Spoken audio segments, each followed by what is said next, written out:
So I walk into the bar, sit down at the counter and order a pineapple juice on the rocks. I take out my notebook and pen and begin to write about the woman I love or the woman I want to love, the woman I thought I'd eventually become in the transition space in between.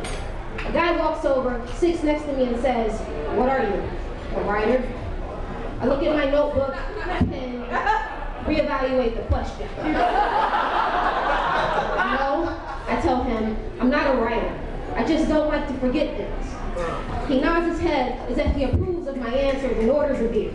And that is all for him. He does not get to take up this story, this space I call my own to create whatever I feel, not compromising myself for what others might want to hear.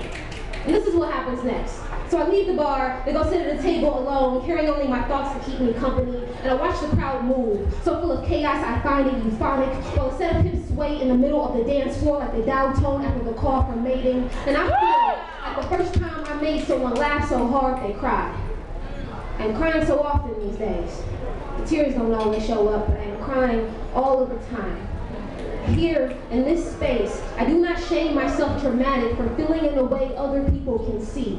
Even when I walk into a bar, sit down at a counter and order a pineapple juice, even when a complete stranger is laughing at my life like he thinks it's a joke, but I think he was laughing to keep from crying. I mean, who could really walk into a bar and not notice the differences in elements, how the same materials some lift to make them stronger can be used to keep others from moving? Okay, so I never really walked into the bar. The bar walks into me. And instead of asking for condolences, I decide to leave. We'll grab a slice of pizza at the shop next door, so I go, telling my thoughts to hurry up, but they're still stuck on the hips in the middle of the dance floor, and I remind myself that there's the internet and cell phones, and not enough time for the mistakes that will happen here, and with those hips, the pizza shop is nearly empty. A sterile silence weighs over it like the dusty corners of no library or hospital waiting room full of grief. And this is what happens next.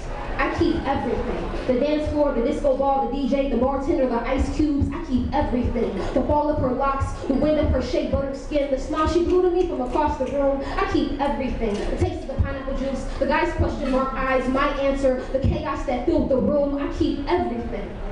Especially the transition space in between. Yeah. Especially the things I come to bars to write down. I keep everything. And this is what happens next. Nice.